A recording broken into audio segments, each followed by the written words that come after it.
In the middle of the desert, where summer heat can melt asphalt and water has to be manufactured, a city decided it would become one of the richest places on Earth. No rivers, no farmland, almost no oil compared to its neighbors. And yet today, in Dubai, police drive supercars, islands are shaped like palm trees, and real estate sells out before the concrete dries. That shouldn't make sense, because the popular story goes like this: oil made Dubai rich. But here's the uncomfortable truth. Oil is almost irrelevant to Dubai's current wealth. So if oil didn't do it, what did? And more importantly, can it last?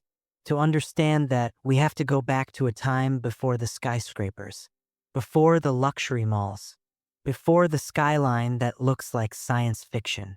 Back to sand, boats, and a small trading port. In the early 1900s, Dubai was a quiet coastal settlement. Its economy revolved around fishing, pearl diving, and trade. The ruling Al Maktoum family made a decision that would quietly shape the future. They eliminated taxes on trade and invited merchants from across the region to settle there. That move sounds small. It wasn't. At a time when neighboring ports were heavily taxed, Dubai offered something radical. Keep your profits. Merchants came.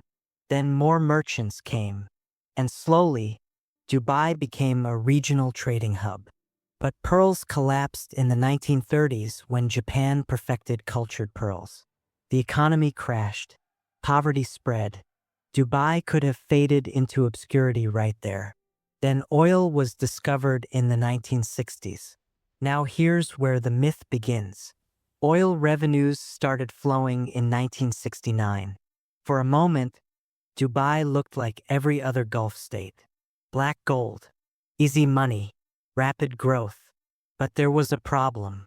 Dubai didn't have that much oil. Compared to its neighbor, Abu Dhabi, Dubai's reserves were small. Even at peak production, oil never dominated Dubai's economy the way it did in places like Saudi Arabia. And Sheikh Rashid bin Saeed Al Maktoum understood something critical. Oil would run out. So instead of building a country dependent on oil, he used oil money as startup capital. He built ports, airports, roads, infrastructure. In 1972, Dubai opened Port Rashid. Later came Jebel Ali Port, which would become one of the largest and busiest ports in the world. At the time, it looked absurd. Why build one of the biggest ports in the region when you're a small desert state? Because Dubai wasn't building for today. It was building for traffic. Then came Emirates Airline in 1985. A bold move for a tiny state with no natural travel demand. But geographically, Dubai sits almost perfectly between Europe, Asia, and Africa. Within 8 hours, you can reach 2/3 of the world's population. Dubai turned geography into a business model. No oil dominance, no agricultural strength, no manufacturing base, just location. But location alone doesn't make you rich. Policy does. In the 1980s and 1990s, Dubai introduced free zones. These were special areas where foreign companies could own 100% of their businesses, face no corporate tax, and move profits freely. Think about that. In much of the Middle East at the time, foreign ownership was limited. Bureaucracy was heavy. Regulations were unpredictable. Dubai did the opposite. If you wanted to do business, they made it easy. Low taxes, minimal red tape, fast licensing. The result? Companies from Europe, India, Asia, and later the United States began setting up regional headquarters in Dubai. Money started flowing in from everywhere. Then something even more strategic happened.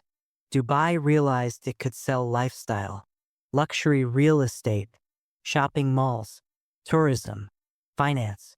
It wasn't trying to compete with oil giants. It was trying to compete with cities like Singapore and Hong Kong, places that made money not from resources but from movement of capital, movement of goods, movement of people. By the early 2000s, Dubai was booming. The skyline exploded upward.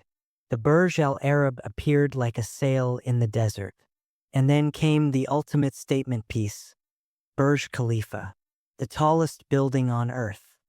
It wasn't just architecture, it was marketing. Dubai understood something deeply modern. Perception attracts capital. If investors believe a place is rising, they invest more. That investment creates real growth. That growth reinforces the perception. It becomes a feedback loop. But feedback loops can spin both ways. In 2008, the global financial crisis hit. Property prices in Dubai collapsed by more than 50%. Construction halted. Debt piled up. Dubai World, a state-owned conglomerate, nearly defaulted on billions of dollars. Suddenly, the miracle looked fragile. And here's the part most people ignore. Dubai survives on leverage. Much of its expansion has been debt-financed. Massive infrastructure projects, artificial islands, mega developments. These are not cheap.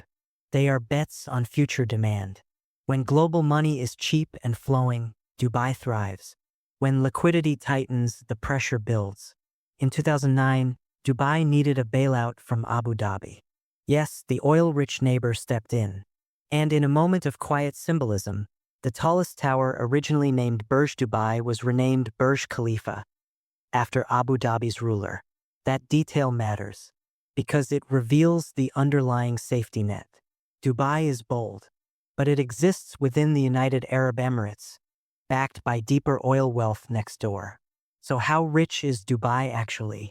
Today, oil makes up less than 1% of Dubai's GDP. The real drivers are trade, aviation, tourism, real estate, and financial services. Jebel Ali Port handles millions of containers annually. Emirates connects hundreds of destinations. Dubai International Airport has been one of the busiest international airports in the world. Tourism brings in millions of visitors every year. Luxury hotels, shopping festivals, global events like Expo 2020. And then there's real estate. Foreigners can buy property in designated zones. No income tax. No capital gains tax in many cases. High rental yields compared to Western cities. For global investors, especially from unstable regions, Dubai offers something priceless. Stability with low taxes. Money like safety. Money like speed. Dubai offers both. But here's where we need to slow down. Because the economic model is brilliant, but it is also dependent on global flows. Dubai does not generate massive domestic demand. Its population is mostly expatriate. In fact, the majority of residents are foreigners. That means labor, capital, and spending are imported. If global investors pull back, if tourism slows, if geopolitical tensions rise, Dubai feels it quickly. This is not a self-contained economy like the United States. It's more like a high-performance engine that runs on global fuel. When fuel flows, it roars. When fuel stalls, it sputters. There's another layer.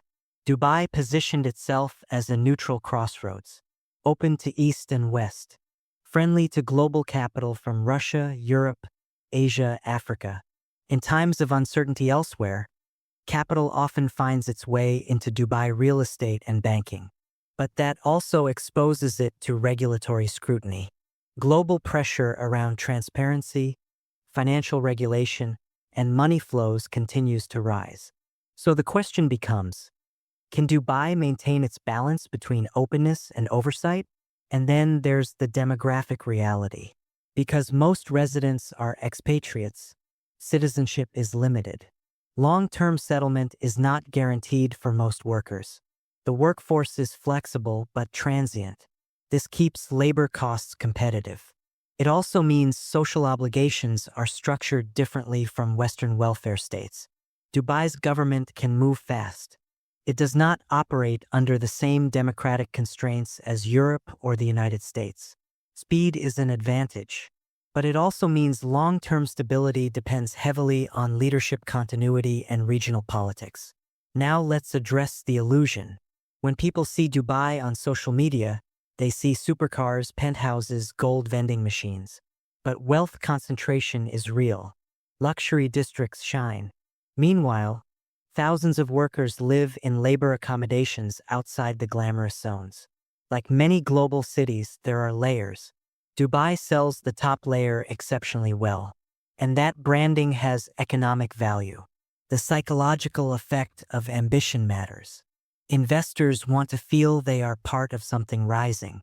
Dubai constantly signals upward motion. New projects announced.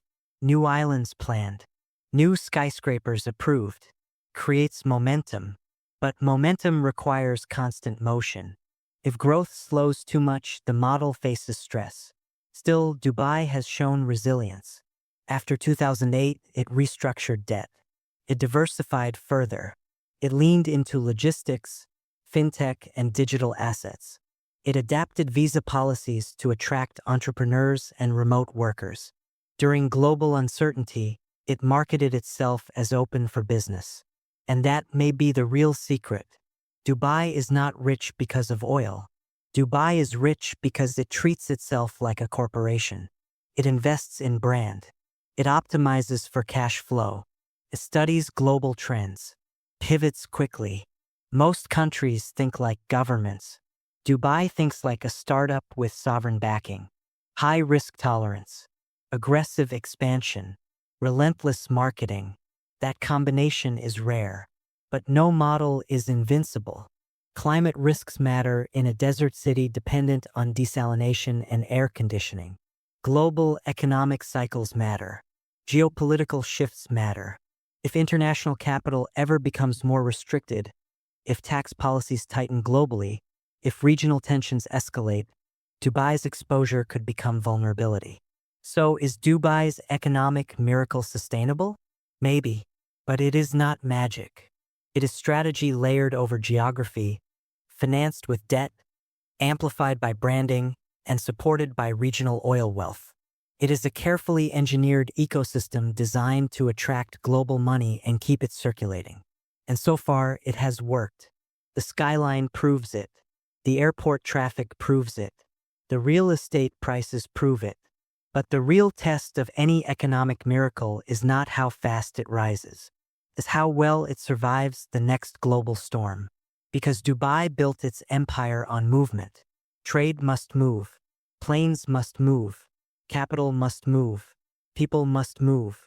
If the world keeps moving, Dubai thrives. If the world slows down, the pressure builds. And that leaves us with a final question. Is Dubai the blueprint for the future of global cities? Or is it a high-speed experiment balanced on the assumption that the world will always stay open? We may not know until the next crisis hits. If you found this breakdown valuable, like the video and share it with someone who thinks Dubai's wealth is just oil money. And subscribe to the channel for deeper, honest explorations of how money and power really move. Because sometimes the richest stories aren't buried underground. They're built above it.